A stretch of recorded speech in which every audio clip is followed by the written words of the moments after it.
سلام دوستان، امیدوارم خوب باشین. یه ترفند خیلی عالی برای وسایل استیل آشپزخونه‌تون که میتونه مثل یه پلیش براتون تمام لک‌های لوازم‌های استیل رو ببره.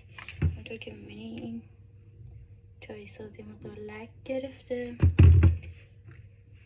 روغن بچه که همه جا پیدا میشه با یه تیکه ابر، حالا یا پنبه، هر چی که داخل خونه داشتید. یه مقداری روش اسپری میکنیم، اندازه چند قطره.